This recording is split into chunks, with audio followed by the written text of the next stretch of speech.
grind. Hey, when you speak your mind, hey, you speak your mind. Shit, shout out, speak your mind. Hey, on your grind. Wait, when you speak your mind.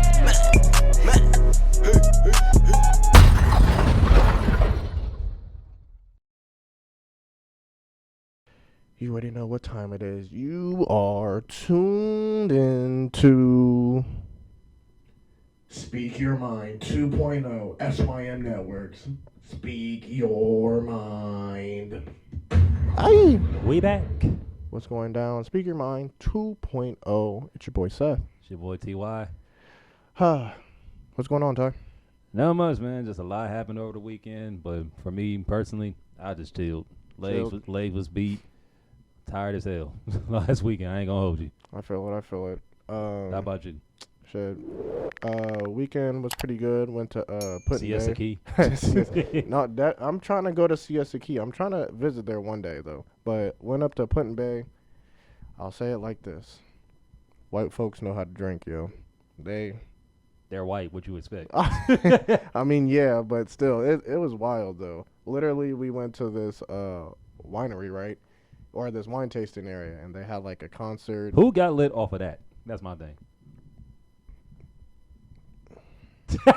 Anyways, no. If wine will get you fucked up. No. It will. Granted, I can't drink, but I know it will. Yes, it will get you fucked up. Go through 2.5 bottles. Yeah, you should be already tipsy. Man, I was like at like 7 to 8 drinks up there. I was feeling. Then the actual wine glasses or like wine shot glasses. Wine shot glass. So it was like a regular shot glass. Not a regular shot glass, but it was not a regular wine glass. It was like a smaller version of it, but they had some. Wait, was it red wine or was it white? Shoot, it was a mixture of everything you can think of.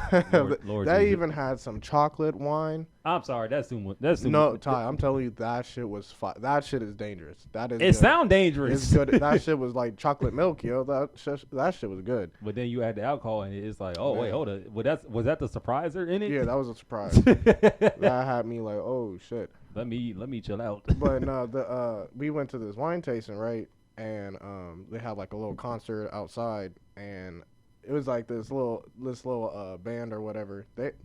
Granted, I looked them up and they had like 20K followers. So I was like, oh, okay, they actually got some people. They got some clout. Yeah, they got a little clout. They were performing, and literally someone needed to get their grandma or their mom or Don't tell me aunt. someone was twerking on stage. No, they weren't twerking on stage, but They flashed them? no, but she was definitely groupie vibes. Like, she was out here getting them drinks. She was out there dancing her heart out every time they sang and performed. Like, literally, the little area that you could walk around in, she was dancing, doing her little two-step. I was weak as fuck. I'm like, whose grandma is this? Someone needs to get her ASAP. Literally, I ain't gonna lie. Like, there's a similar story I had on this grad party that I was at Sunday. All I'm gonna say is, I don't know who brought their grandma to this grad party, but I came up from the basement from using the bathroom. Next thing you know, I come upstairs, the music playing. It's old people music, but it's classic. Oh, grandma twerking. I'm like, and I was happily and surprised that they did play some Stevie Wonder, and the dude that sang the 2 Stevie Wonder songs did it decently. He did a good job, but I was like, thank the Lord, because they were playing. I'm sorry. I know in the back of your head, to a degree, you were like, why the fuck am I here? To a degree, I was like, when are they going to play like a little bit more diverse music? Because definitely was it predominantly white? I mean, they played some country joints. Some of the country joints were fire, though. I will not lie. They were some bops. But once they got into like the bluegrass, I was like, this is not my typical steez. But once they got into, but you're not white. I mean. Yeah, I mean, you have white, but still. Yeah, but that part doesn't connect at all. that didn't connect with me at all. But once they got to Stevie, I was like, all right, bet they evened it out, and it was good though. But yeah. All in all, weekend was pretty good though. Yeah.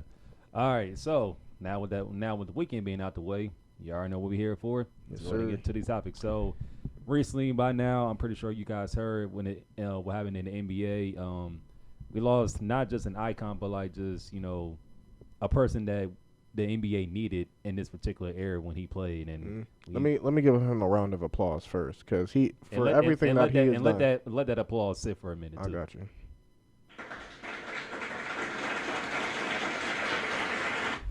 But and that applause was for the late great Bill Russell. He recently passed at the age of 88. Don't know what he died from, but I told that it was just he died peacefully. Yeah, I was about to say they said he died peacefully when he was gone. And I'm pretty sure it had to been like natural causes. So I'm pretty sure that's what that was. But I was about to say my man's was like 88, right? Yeah, he was 88. But yeah, just overall, Bill Russell, literally, I think he was like one of the first black people to play in the NBA when he got there. Mm-hmm.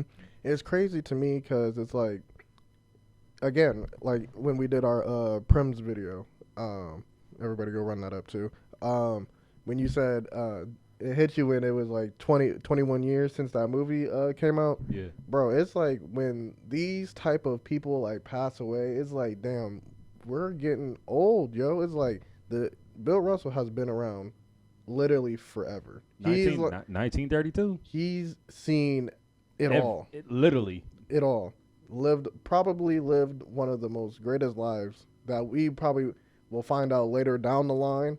But like he's literally seen it all, and been through it all too. Mm-hmm. And it just makes me sit back and think. It's like when we lose like people like that, it's just like it shows you like time is going by, and it's like the world is changing in front of our eyes. It's like we're for sure, but like also too, just sticking with Bill Russell, of course he was way before our time. Like, sure. That's not a an argument there, but it's just his contribution to what he did, not just for the NBA, but for black people during his era, too.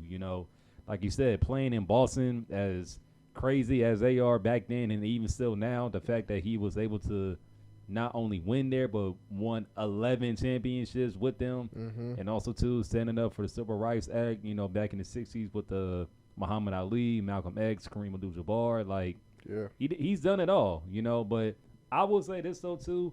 It does suck to know like someone of his stature has to get accolades like a presidential medal like years down the line. Mm-hmm. It's like y'all couldn't give him that when he was still like young and stuff like that, while he was still more active. I was about to say that's where the whole giving people their flowers while they're still here is a thing. Now, like, granted, he got his presidential honorary medal, but he should have been got that like decades ago. Mm-hmm. But it was just a different time, and you know how it was when it comes to black people, especially from the 30s all the way, still till now. I ain't gonna hold you. Granted, it's getting it's getting a smidget better, but yeah. The key word is smidget, but y'all get where I'm going with that. Yeah. But just all in all, though, rest in peace to Bill Russell, not just a legend in the black community, but basketball community too, and to the world, to be honest. To the world, and like I said, to sticking with basketball for a little bit, to the Celtics. I mean, I already know next season they're gonna do like a great tribute to him in Boston and just all around the league. So rest in peace to Mr. Bill Russell. And it's crazy too. He lived for the 75th anniversary of the league. Yeah, so I was definitely happy for him to see that too. But dang, it's like I ain't trying to get too deep, but it's like the fact that he lived to see that. It's crazy. Yeah, that's fine. But it's like fire. The fact that he was able to live to see that, but Kobe wasn't. I know. Yeah, it's crazy too because I seen a little clip because it was at an All-Star game. Yeah, it was like Magic, Bird, and Bill all like chilling. I think that was like the 50th. It had to been that, but then I seen a clip at an All-Star game where Bill was talking to Kobe. Mm-hmm. So. And I liked everybody reposting Kobe's little speech at the ESPYs. Well, I forget what year that was. I was like that had to been like 18 or 19 or something. It was between 17 and 19 after he retired. Yeah, and he did a little tribute to Bill Russell too. So it gone but never forgotten for sure. Bill Russell. He's never gonna be forgotten. Like his impact is here to stay. Oh yeah, for sure. It's just I'm just happy that he didn't suffer. Yeah, he didn't suffer. He is now resting even more peacefully than when he died peacefully. So he looked peaceful when he was alive. Right. Who's bothering Bill Russell? Nobody. Because like what is left for you to bother him about? He, like we say, he's been through it all. Yeah, and literally he's seen it all. Literally. So, but yeah, once again, rest in peace to the GOAT, Bill Russell. Mm-hmm. And also too, now switching gears to the WNBA. This story has been ongoing since early in the winter. Yeah, early February. So, and I'm pretty sure by now y'all should be up to speed. But Britney Renner was detained in Russia. Brittney Grinder. Right. Britney Grinder. We'll get to her later on the pod. Facts. But Britney Grinder was arrested in Russia for having a vape pen at an airport. Right. And pretty much they was holding her hostage during the time frame of Russia and Ukraine going at it and us being allies with Ukraine. Mm-hmm. Me personally, I just felt like, hey, we got one of y'all over here. So keep trying to mess with us if you want to. Mm-hmm. Now, it was funny. I forget who I was watching. I think it was Joe Budden probably. I was watching his podcast, and they said the Rudy Gobert trade fucked up everybody. But get what I'm about to say with this, because Russia's asking for the Merchant of Death, quote unquote, a very prominent weapons seller, someone that sells weapons of mass destruction and all that stuff. Jesus. They're asking for him to be transferred over to Russia so they can do whatever they want to do to him in their legal system. And we're asking for Brittney Grinder and someone else like Paul something. Yeah, I seen something like that. Mm-hmm. Yeah. And the nigga is he is 007. His credential, like he has 3 different citizenships. He has a citizenship in the United States, Canada, and I think they said like Europe or something. He's like a security, real techie dude. Like he top of the line, like nigga they got over there. So you might as well just be like on a red notice. So in all honesty, Brittney Grinder is like the scapegoat. She is like the Trojan horse. We're really wanting old boy. We could, in all honesty, we could really care less about Brittney Grinder. Yes, we want you to come home, but we want that motherfucker. We want him. And he's been over there. For a minute. Yeah, I think they said he's been over there since 2018, 17, somewhere around there, and he was sentenced for like 16 years. Dang. In jail, yes. Granted, I mean, with me saying like he's damn near a spy. So, basically, yeah. Yeah, he's damn near. You describing a spy on what you just said about his credentials. Yes. So, yeah, that's who we really want to get back, in all honesty. So that's why we have to make this crazy trade. They're getting a 2-for-1, and that's why they said Rudy Gobert and the Timberwolves fucked up the whole landscape with these trades. I mean, Rudy Gobert did introduce COVID to the NBA. I'm just saying, but again, it's like at this point, bring this girl home.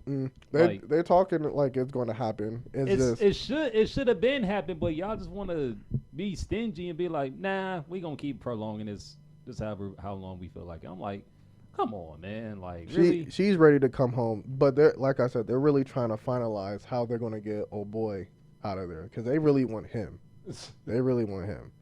So it's like, do we really give them this dude that's out here selling weapons of mass destruction, and see if they do their due diligence? And he's been over here for how long? Or he's been over, so the dude's still in the weapons of mass destruction. He's been over here. Yeah, we have him. Why has he not been executed here?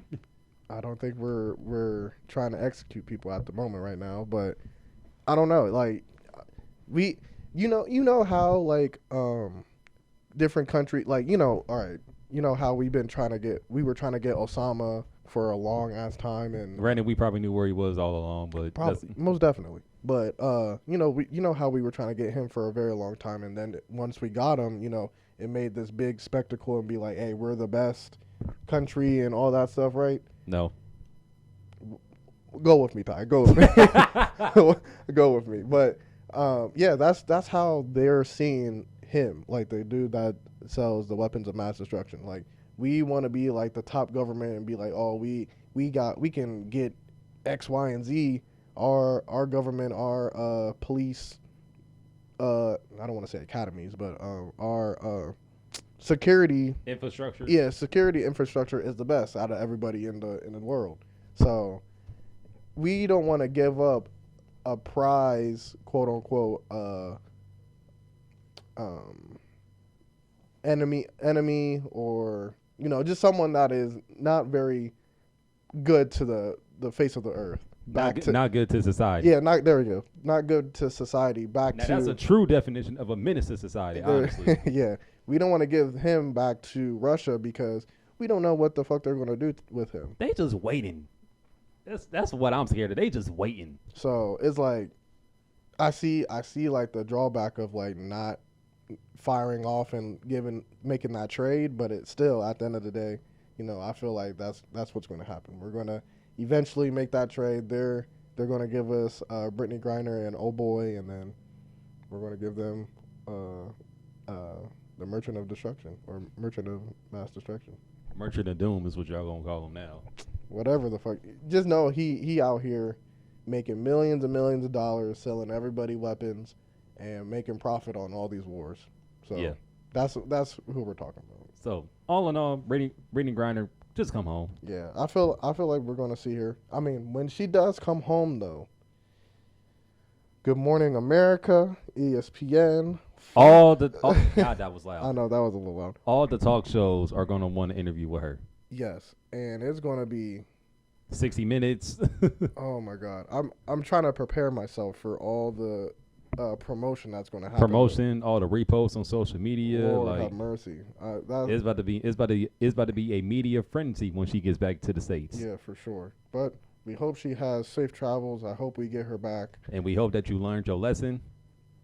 Very true. Just again, this is for everybody. Just know where you're going. And know who the government is. And know just the specific, if you're going to try and finesse the law, at least know a little bit of the law so you can try and maneuver around it. Don't just go in there. Honestly, I feel like you shouldn't even try to finesse any type of Russian government at all. Yeah, I don't think you should do that either. In my opinion, I don't think you should really bring any like cannabis or any. You shouldn't try and smuggle anything to. But then again, too, Russia do be smuggling some stuff too. Like, let's just keep it a buck. I mean, yeah, but they know how to move. They know how to move. Yeah, that's the only difference. They know how to move over there. Yeah. See, just if you're gonna carry your vape pen, just do it within the United States. Just know what state you can go to and keep it tucked in there, and then keep it like that. Don't do any outside of the country type deals. But granted, that stuff does be happening, but we ain't talking about right now. Yeah, nah. So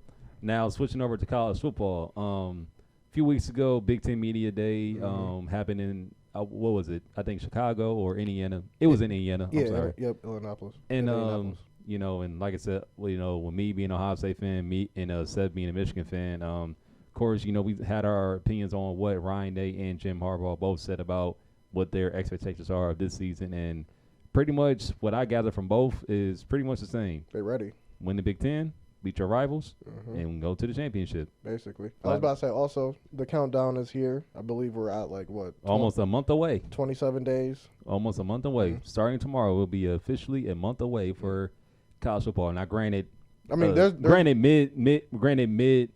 going toward the late of the month of August, there's going to be games playing, but not the games that we need to watch. Yeah. I was about to say, but I'm going to keep my eye out on Nebraska because they play the 27th of this month. Who they play first? They play Northwestern. Ooh. And that's a noon game, and we're going to get to see what Scott Frost has done with because crazy enough, I was having this argument with a couple people at work. They were saying Scott Frost. Granted, I believe Scott Frost can do a good job at Nebraska, and they've been close to having a decent record for the past couple of years. But they always mess themselves up. Right. But this year I feel like they might turn it around, but they're still a little bit. They're a long ways off. Yeah. But they have the Texas transfer quarterback coming in. Casey Thompson. There we go. Casey Thompson. Then again, too, Texas has a whirlpool of QBs they got to go through. But I forgot he transferred there because I knew Adrian Martinez, he dipped up out of there. He was a fifth-year senior. He's playing in the 6th year right now. I don't even know. Is he in the I think he went to Kansas State. Did he? Oh, Lord. Anyways, but yeah, so I'm very interested to see what Nebraska does with this new look offense because the whole year they only lost games by 1 possession. Granted, that OU game was scary, and then us playing them, I'm like, how are we letting them back in this game? Mm-hmm. So that's my only thing is like, but most of their losses did come from like mistakes, and that was my argument to my dude at work. It was like, yeah, because they almost get y'all scared too. Yeah, they did, but we came back and blew their asses out. So that's neither here nor there. But that's my concern with them because it's like, yeah, you're getting a new quarterback. You're getting most of your players back from last year that was through the ringer and everything, but are those mental mistakes corrected by now? Are you guys going to be able to stay disciplined? Disciplined enough. Yeah, disciplined enough to win those tight, crucial games. And in my opinion, I feel like with their quarterback play, they'll be in those games and probably win 2. Because I think they got us, they got Iowa, Wisconsin. They got another big game in the beginning. I can't remember off top, but I think they play Oklahoma. Do they play Oklahoma again? Yeah, I think so. So they got a couple big testament games that they can prove that they can win. But in my opinion, I feel like they might only win 2, and build on from there for next year. But that's my opinion.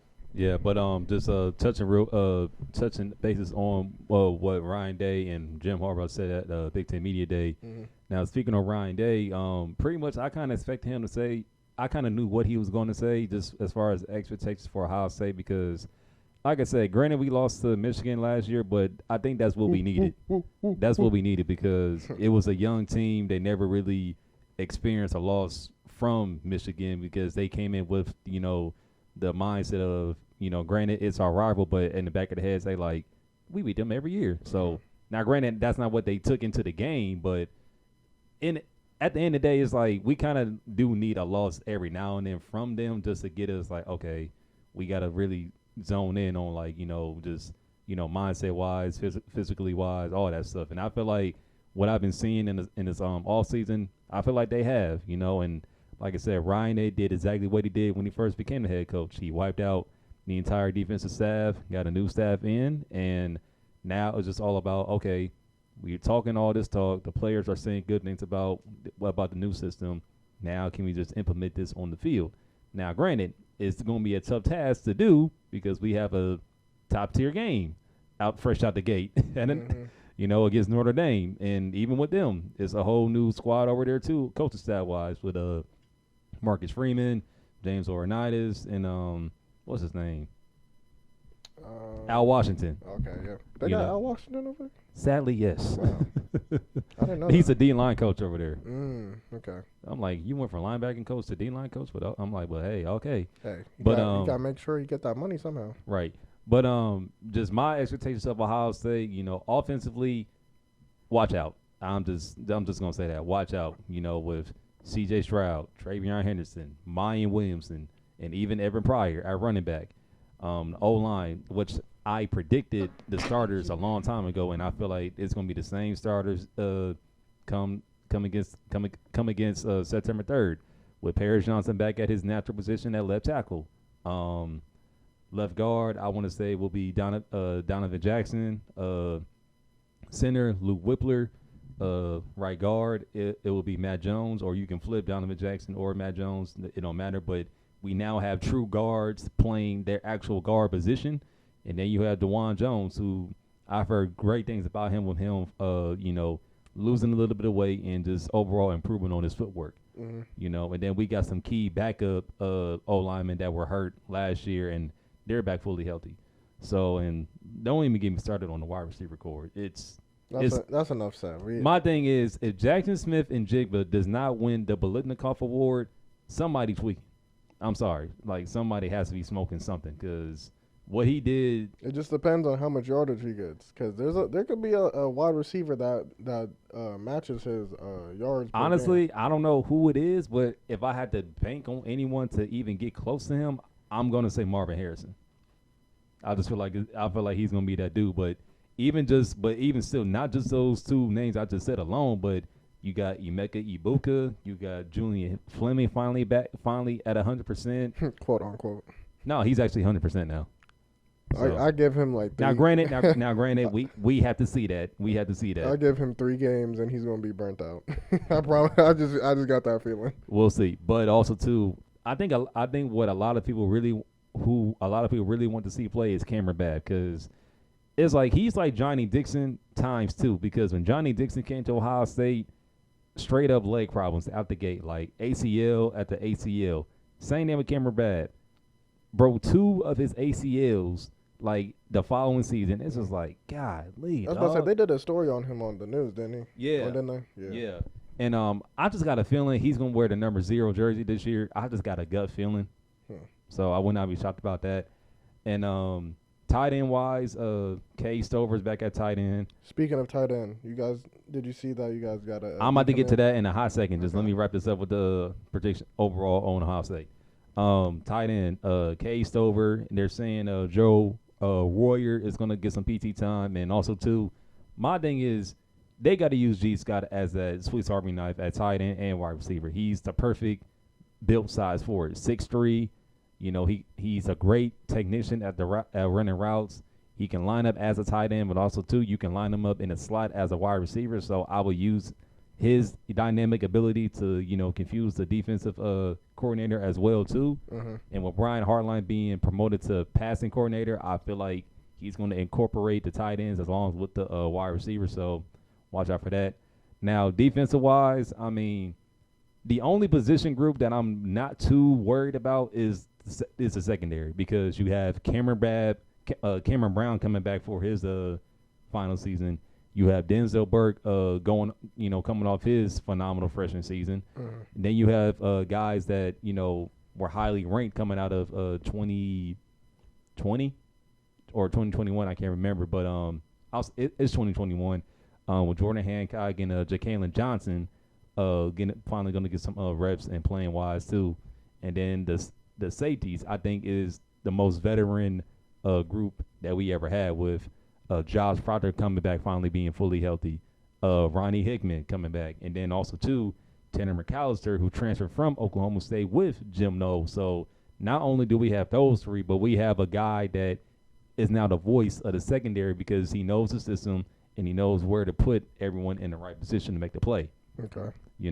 Now, speaking on the tight end that Alabama flipped from us. I was about to say, and you guys lost a safety not too long ago, too. DB. Yeah. Let me speak on that real quick. Now, look, I understand with NIL that, a lot of these high school kids want to get paid. I definitely understand that, and they should. I was about to say, that goes to my point from last pod. But this is my thing, too. Ohio State has come out and said they're not paying high school kids out the gate. They're showing them the blueprint on what you can do in order for you to get paid. Because also, too, they just came out and said C.J. Stroud is the second highest paid college football athlete right now. So you're going to get paid at Ohio State. Just you got to put in the work. It's not like we Texas A&M where we just throwing money at y'all. Like, right. Come on now. Like, it's more like it's a strategy thing, not just like, hey, come with us. Hey, here's some money. Go play. Like, no, like, see what the structure is on what for you to get paid. And then once you get that structure, and if you're producing on the field, offers will come your way. Right. Plain and simple. But it's like, I got over the fact of, players, high school players committing and decommitting or flipping. Like, I'm not too into that as far as like, just the backlash. But I mean, at the end of the day, it was his decision, bottom line. So I wish Ty Lockwood all the best, but it's just like, dang, dog, really? You was the first commit in this class, and now all of a sudden you want to switch to Alabama? He's like, nah, I'm cool. But he said that guy Nick Saban, he talking that good shit. Granted, he ain't been winning lately, but yeah, we'll see about that. But I'm weird. But my overall thing with Ohio State is just like, this team has the potential to actually be great. My thing is now just defensively, can we somewhat match what the offense is already going to be? Not saying we need to have a top 5 defense. Now, if we mess around to do that, then look out, because if Ohio State is ranked nationally in both offense and defense, that's a scary team to face. Because look back to 2019 on what we did with that. I will agree with that. You know, but if honestly, if we could just have like between a top 10 to a top 20 defense, we're still going to be fine. You know. Now, for my Michigan Wolverines. All eyes on y'all. All right, with Mr. Jim Harbaugh, his testament and what he was saying during media day was the same thing as Ryan Day, basically. But 4 goals that we got: beat Michigan State, beat Ohio State, win the Big Ten championship, and win the national championship. National championship, I'm not gonna put too much stock on that one. But the first 3, most definitely. With the Michigan State goal, it's going to be very interesting because we play. I was looking at our schedule again. We have Penn State, then we go. Well, we're at Penn State. Then y'all got Michigan State at home. Yeah, so it's like we have that gauntlet because we always have like those 2 to 3 weeks where we play everybody back to back to back. And same thing with us too. Yeah, so with those 2 games, not to mention Iowa. Yeah, well, Iowa's going to be our first test. That we don't get them until like week 5. Week 4, week 5, yeah, and that's at Iowa too. So, yeah. So they got revenge on their mind too. But go ahead. We got a lot of teams that we need to keep our eyes on. But as a whole, I mean, I'm in the same boat as Ty. I feel like our offense, we're not getting a lot of credit that I feel like we deserve in the aspect of. Granted, yes, we don't know what our quarterback situation necessarily and that's where the problem lies. Who's going to be the starting QB? Fair enough. But we have Blake Corum, we have Donovan Edwards. And they're already projecting Blake Corum to be All-American at the beginning of the year. I believe it. On top of Donovan Edwards, 5-star running back, being a second-team All-American. Facts. And I feel like he's definitely going to have those opportunities as well. Running behind the refurbished offensive line that we're coming back with, we didn't. I don't feel like we really dropped off from what we had last year. Yeah, we had 1 transfer and a couple go to the league, but everybody from last year was rotating. So everybody has had PT time, had time to get the offense down and know what is expected from them. So I don't feel like we're having any issues on that front. Wide receivers, we're getting Ronnie Bell back. Can he stay healthy as well too? I think he is. I think he's actually going to ball out this year. I think. Because don't get me wrong, I like Ronnie Bell. I was kind of mad when he got hurt. I know the first game of the year too. I was like, bro, what the hell? But yeah, I think he's going to ball out this year. Don't you still got Cornelius Johnson?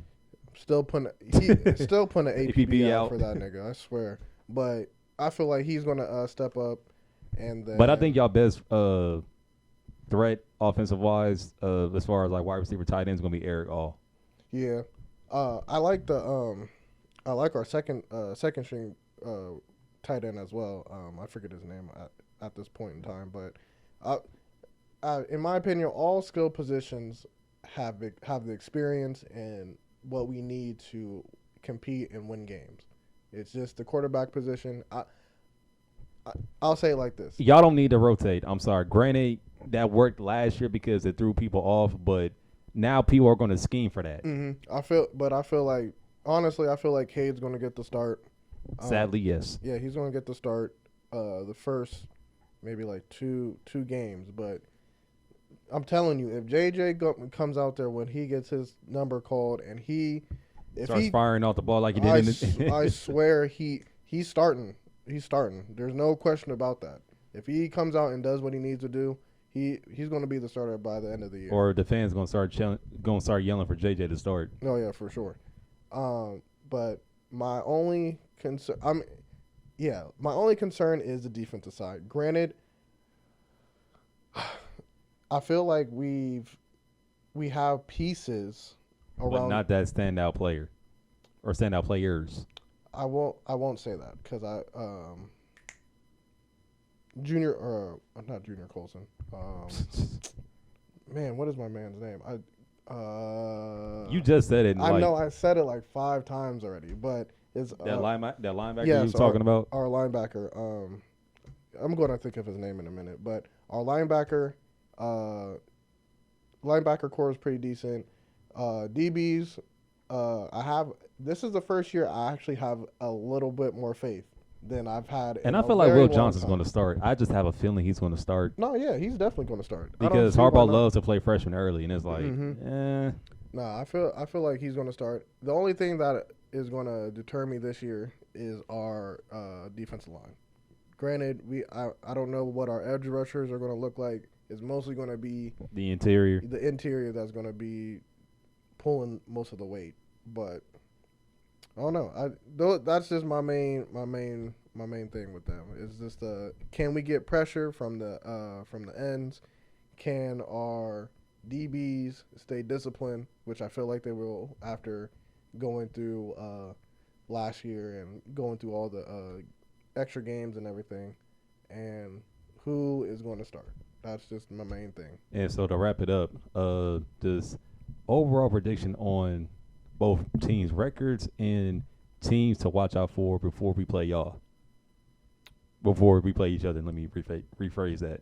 Well, I mean, it's all for me. It's always between Michigan State, Penn State. Y'all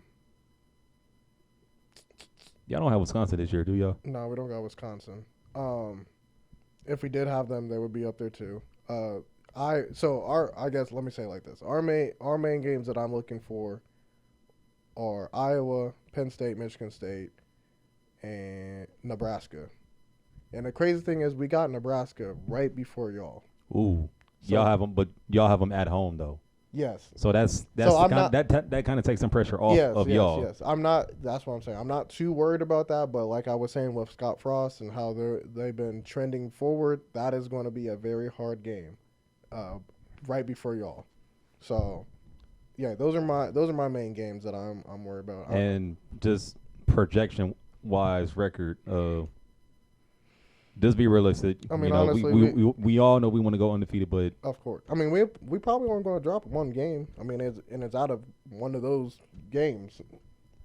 I feel like the game, if we were to lose, it would be probably to Penn State on some dumbass shit. Just I don't have that much faith in Penn State this year. I don't know. Don't. Quietly, they're just going under the radar. They're just cruising. I don't know. Because I'm looking at their wide receiver core. I'm like, y'all, Jahan Dotson was y'all last best receiver. Yeah, I agree. Granted, I think they got P.J. Washington still, but I just don't. Defensively, yeah, because they always have a solid linebacker core and a solid secondary. So ain't too shook by that. It's just kind of what you expect. I definitely don't think. We're coming for Michigan State. I'm gonna just put that out there right now. Yeah, we're not losing. We're not losing to Michigan State this year. Yeah, I think y'all are 0-3 or 0-4 against Mel Tucker since he's come to the Big Ten. 0-3. Yeah. The first year was just some. Now again, I will openly admit this: y'all should have won last year. Yes, definitely should have. Because that sack fumble should have been a touchdown. Yes. So, but it is what it is. It is what it is. Now for us. Again, out the gate, not an easy task. Notre Dame at home, at the shoe, primetime game on ESPN. I feel like that's the one game. Nah, it's not. It's not really a trap game. The trap game to me is Iowa. Is that? It's here. It's here. It's here. Okay. So we got. It's kind of 50-50. We got key games that we got to play here, and there's key games we got to play on the road. Mm-hmm. And those key games we got to play on the road. Penn State. I'm still mad we're not doing a whiteout. Like, forget Minnesota. That's not going to draw the attention like it is with us. I'm sorry. Yeah. So we got Penn State at home at Penn State. They making that shit a noon game. Are they? Yeah. That's disgusting. Then we got to go to Michigan State this year, and I got a feeling that's going to be a either 3:30 game or a night game. Mm-hmm. I don't know just yet, but it's going to be one of those two. And then we have Iowa here, Wisconsin home. And y'all home last. So, and I just feel like it's going to be between Wisconsin and Iowa. For the trap games? Trap games, yeah, okay. For sure. Northwestern, They'll tell me what they got when they play Nebraska. And I believe we do play Nebraska. I can't remember off the top of my head, but I do feel like we do play them. But if not, cool. But because you know how it is, man. It's like if you play one team in the West during the season, you more likely will see them in the Big Ten championship because it's always between Wisconsin and Iowa. Yeah. Minnesota, y'all had y'all shot 2019, but y'all blew that. Mm-hmm. You know, but yeah, those are the games that I'm looking for. And like I said, between Wisconsin and Iowa is our track game. And I believe we had Wisconsin first before we get to Iowa. Right. So my only thing is if we don't lose one game before y'all, I don't know. I'm a hold out hope, but you know, we'll see what happens when we get to. I mean, the only way we can really lose one game is at the beginning of the season and just can't lose no more. Mm-hmm. But I feel like we won't lose. But at the same time, do you feel like with losing a game, does that help y'all? Granted, it's going to put y'all behind. It should help. Yeah, it should help, but it's going to put y'all behind the ball, and you know we got to work harder and faster to get back to playoff contention and conference championship wise. Mm-hmm. But do you feel like with that early loss and getting it out the way, do you feel like that helps? That will be pressure taken off in the not the grand scheme of things. Yeah, just I was gonna say like not in the best or positive way. It's just like, I mean, hey, it's first game of the season. We got that first taste in the mouth. Now it's time for us to refocus, reshape, how we go about things and not make critical errors or small errors too. So that's how I feel about that.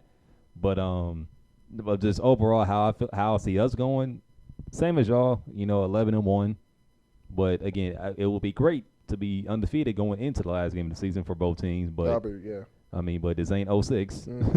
I mean, shoot, if it does happen, watch out. Yeah, that's going to be the game of the year. But honestly, again, too, I'm gonna keep saying this, and you gotta agree with me to a degree on this. It's been 4 years since y'all played us in the shoe, and the last time y'all played us, Urban was the head coach, and Dwayne was the QB. So the media is going to spin that and make it a tribute game for Dwayne, which I believe they already will because this entire season will be a tribute to him. Mm-hmm. Hey, man, I feel like I'm still holding strong. We coming to take y'all hearts out the shoe. I'm putting that out there. Then there goes that false sense of confidence. No, that overachieving confidence. Hey, man, I feel like it helps when you have key players and key positions that was there last year coming back this year and helping the younger guys push to get that. And victory. We had the same thing too. We just took the L this year. I know that's fine, but at the same time, we're still in the mindset of like, okay, bet because I feel like it's kind of reversed now. We have more veteran players. Y'all have a little bit more younger players to a degree. Yes, to a degree. But at the same time, like I said, it's those key players are older in the positions that we need them to be at. Because again, we need the talent, we need the experience with our DB cores. All our DBs came back except for 2, 3. We pretty much got our entire secondary back that actually contribute. Right, I'll give you that. Majority of our DB core came back. Literally everybody on offense literally came back. Same as us. The only thing is just that front line. That front line is going to make the difference. But yeah, we'll see. Yeah, we will see. But like you said, we are only almost a month away from college football, so we will see. Now switching over to pop culture, a lot of music done dropped lately. Beyonce finally dropped her album. The games. Drillmatic will be dropping sometime this week at the time of this recording. Mm-hmm. Wiz dropped something. You said Nav and Amigos dropped a single. Nav, Travis Scott, and Lil Baby dropped a single. I heard about that. That is my favorite song that came out over the week. I think I just heard a snippet of it. I didn't listen to the whole song. That shit's fire. I'm gonna listen to it when I leave. That shit's fire. But so yeah, they dropped and also too. And the Migos dropped, or they dropped a single. Quavo and Takeoff dropped a single. Right. They still gonna be the Migos, just without Offset. I feel like they're gonna see. We meant to get to that out of like a earlier podcast. Yeah, but with them breaking up, quote unquote, I feel like it's all gonna come back to fruition with them meeting back up and making it a group again. I just feel like with the trajectory that Offset is going on right now, and with him being with Cardi B, he really not needing the whole rap thing right now. Like he can really just chill type shit. Like look at my wife. My wife is literally the hottest thing since bacon grease, walking around the fucking world. You did not just say bacon grease. Hey man, like anything Cardi B touches literally is like gold. So it's like what he don't really need to do shit. Honestly. Still put out some decent music by yourself. Hey man. Hey, he did. He put out that solo album. I'm talking about lately. Lately, I give you that. I seen him on like a couple features as of late, but we ain't getting no Offset music anytime soon. Exactly my point. So yeah, that's those were things I dropped over the weekend too, and also too, we need to address something real quick. Now, when it comes to artists performing at concerts and stuff like that, from a fan perspective, I understand it's your favorite artist, you into it. Some of y'all probably drinking, some of y'all just getting overly lit. I understand that, but when it comes to you throwing stuff at artists, you got to still think they're humans too. They're not just these celebrities that y'all look up to or that you guys like. They're humans too. Mm-hmm. So when you start throwing stuff at them, the human side of them comes out, and when they check y'all shockingly boo them when they say when they threaten to leave. Yeah. And then when you still continue to throw stuff at them, what's the point of even being up here? Let me go ahead and leave. Right. So with what Ty was talking about, Kid Cudi was out Rolling Loud Miami, not this past weekend, but the following weekend. And he was the backup or replacement for Kanye, because Kanye was supposed to have that top spot at Rolling Loud, but he dropped out because he wanted to bring Travis out. But you know, with how Travis is being looked at right now after his Astroworld fiasco. Debacle fiasco. But I'm about to sneeze. Okay, never mind. I thought I'm definitely zooming in on that. But yeah, Rolling Loud wasn't really trying to go with that. They felt like he was still a little too hot, so they passed on, or they said no to Travis. Funny enough, and oddly enough, he still performed. He still performed with Future. Yeah, Future brought him out and did all that. But that's neither here nor there, I guess. But Kanye dropped out, and then they were like, "Hey, Cudi, come fill Kanye's spot." And we all know Kanye and Cudi are not friends anymore. They don't like each other. So, you know, I don't know. In my opinion, I felt like that was a little salt and hate from Rolling Loud to go get Kid Cudi, because you know that they're beefing and, you know, they don't like each other. So they would call Big Sean. That would have been a better replacement? I mean, I don't know. I think that would have been a little bit more salt too. But, I mean, it probably would have went over a little bit more. Or went over well a little bit more better than actually calling Cudi than that. But I don't know. They had Cudi come out. You know, all the Kanye fans wanted to see Kanye. They're like, "Who the fuck is this? You got Cudi." Y'all know who he is. I mean, yeah, but they're like, "Why is this nigga here? We wanted to see Kanye." Then just started throwing bottles at him. Like, come on, y'all! Like, really? Crazy. Like, come on, we need to respect. Cudi is still Kid Cudi. Like, yeah, like put some respect on his name. Yeah, we need to put respect on him. We need to give him the benefit of doubt. And I mean, oddly enough, I feel like they're eventually going to be friends again. I mean, I don't even remember what they're fighting about, or neither. Why they're feuding, but I feel like they're gonna get over it one day, and then, you know, everything's gonna go back to normal, and everybody's gonna be cool. Exactly. So, but yeah, my whole thing is like, artists are humans at the end of the day. So when you mess with their emotions will come out. Yeah. So throwing bottles at them while they're trying to perform, trying to make y'all money's worth, don't do that. Mm-hmm. My only thing is too, I wonder how much they gave Kid Cudi for him to come out. Probably like a smooth $500,000.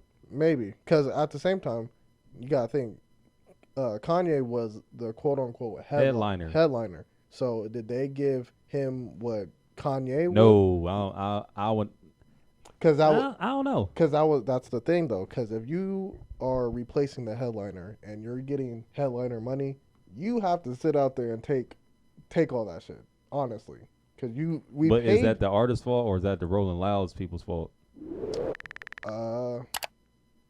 Good question. I don't know. But at the same time, it's like you got to think about it though. It's like you sign a contract, you have to obligate it. Right. Granted, I'm pretty sure there was clauses in there like if some bullshit happens, X, Y, and Z happens, you can null and void the contract or whatever. But I don't know. It's just like you're getting paid all that money. Do you have due diligence to keep your word in that aspect? I guess. Yeah, but we don't know. But if he did get Kanye's cut as the replace him as a headliner, then big ups to Kid Cudi. Yeah. But at the same time, it's like, dang, we gave you this money, and then you just decide to walk off type deal. But it's like at that point, it's like, okay, do y'all care about the audience, or do you care about the artist performing and make sure that they're straight and safe? Now, speaking of artists and safe, Lil Durk, he was performing at Lollapalooza over the weekend, and shout out to Lil Durk. He was doing his thing, and then next thing you know, he's walking, just in the zone. Bang. Then next thing you know, I guess one of the pyro things went off accidentally, or he walked into it and then just got him right in the face. Blew up in his eye. And then, I'm not trying to say funny enough, but funny enough, the next song he played, Who Won't Smoke? I'm so weak. But I mean, like, I get why he picked that song. It's like, hey, I done got shot in the face. It's smoky. Why not? I can't see. Let me capitalize on this opportunity. Oh man. But after that, he posted on social media that with a bandage over his eye, pretty much saying like he gonna have to take some time off just to heal himself, which respectfully he should. You got blasting in the face with pyro. I mean, that's not an easy thing for you to come back from. So hopefully he didn't lose his eye. I don't think he lost his eye. That's good. I don't think he lost his eye because it would have came out that he did suffer like partial blindness from the accident. But from what I heard or seen, sound like he's gonna be fine. He just needs time to heal, which he needs to. So Durk, rest up. Hopefully we'll see you back out performing soon and dropping new music soon on the way as well too. So I was about to say it's just crazy. I mean, the whole festival scene is dangerous. It's really dangerous. Yeah, it can be dangerous. It's just like, dang, from the Travis Scott. Yeah, from the Travis Scott incident to Lil Durk incident, just being a fan and being an artist, your life is at risk. Right. So it's wild out here. Yeah, and so for the SYM topic and the way staying in the festival world, now Miss Britney Renner, whose name I said earlier by mistake when I'm talking about Brittney Grinder. So many Britneys out in the world. Right. So apparently, she was at one of the Rolling Loud festivals doing being a reporter and stuff like that. And I guess she got into it with a fan who was, I don't know if you can say heckling her from the fan standpoint, but pretty much it's like they were somewhat going back and forth with each other. And in the video, it's like she has a water bottle in her hand, and the dude is just. He's antagonizing her because he know who she is and knows that she has a lot to lose. Him, he don't care. He a fan. What I got to lose? Right. Nothing. So then they're still going at it, and then she hops up on the gate, gets in the dude's face to a degree, then fake lick him. Yeah, sticks her infested tongue at him, and never did he say infested tongue. I did. And then next thing you know, we see her splash water in his face. And then he did the same. He retaliated back by doing the same thing, too. Now, my thing is this. He was wrong. Both of them are wrong. Yeah, both of them are wrong. It ain't just one person. Both of them are wrong. But this is my thing. As a celebrity with the status that you have, you have to know there are going to be fans that are going to test you to get you to come down to their level. Facts. And in this incident, she was not thinking at all. Because, again, what he said, I can't remember, but she chose to take actions upon herself and splash him with water. Now, again, at this point, I'm defending myself because she could have splashed him with anything. Water, something hot. She could have even spit in his face to a degree. Now, that's lawsuits. Exactly. So then it's like, so say she did that, then the dude won because he didn't have to do nothing else. You spit on me, hey, let me hit you with this lawsuit. Because I was about to say, we are definitely in the age of lawsuits. Like, facts. If this past year hasn't shown you with the amount of lawsuits that people have been getting hit with anything and anything, you can sue somebody. So right. So but yeah, just sticking with that real quick. So it's like, so yeah, both of them were wrong. But my thing is, I'm looking at her as like, you're a quote unquote, not a celebrity, but like you're a culture. Not even that. Like, I don't want to say culture icon, but hell no. Yeah. I hate to say it, but a social media influencer. But okay, there we go. I like that. Like, yeah. Then again, who are you trying to influence? Because the shit you be talking on your social media is straight garbage, like your lady parts. Now, but yeah, it's just like, you got to think too. You a mom. Yeah. So not only will this affect you, but this will affect your son. I thought you had a daughter. No, she has a son. Oh. Yeah, she got a son with PJ Washington. Pray for him too. But yeah, just like my whole thing with that is just like, this is who people look up to as far as like influencer wise and social media wise. Like, this is who people look up to, mostly women. Then again too, I will be shocked if some men are, following her like that, but I could be wrong, but you probably follow her for like the looks. Yeah, the looks. Yeah, I mean, granted, I ain't gonna lie, that's why I follow her, because of the looks. Now, granted, she look good, but never will I even try to do anything with that. Speak your truth, Ty. It's okay. Literally. No, but I'm just saying, like, just women like her is like, y'all can say all this reckless stuff on the gram, on social media, and then still do, to a degree, reckless stuff in person to other people. Right. And you get praise about it by women who are just like you, just without a platform. And to me, that's a problem.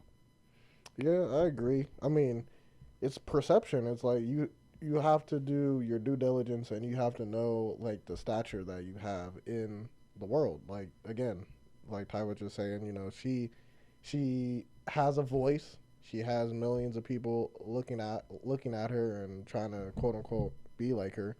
So we do not need no more Britney Renners. I'm sorry. We really don't. We really don't. Because she has to be one of the ultimate finessers. I'm sorry. Definitely agree with that. But there is a type like that out there, and those are the types you need to stay your ass away from. So if you a guy, you stay away from them. If you a girl, do not become them. Right. But with that being said, you just have to know your place and know what you bring to the table and what you're doing, basically. Like, you're, and on top of that, she was she with Rolling Loud when she was she under Rolling Loud when she was doing these interviews or whatever? I want to say so. It looked like a Rolling Loud set. I want to say so. So yeah, no. She was doing interviews with like a celebrity for performance, stuff like that. So yeah, I believe she was with Rolling Loud. So that you're representing them. Brand. You're representing a brand. So it's like you also have to take that in consideration too.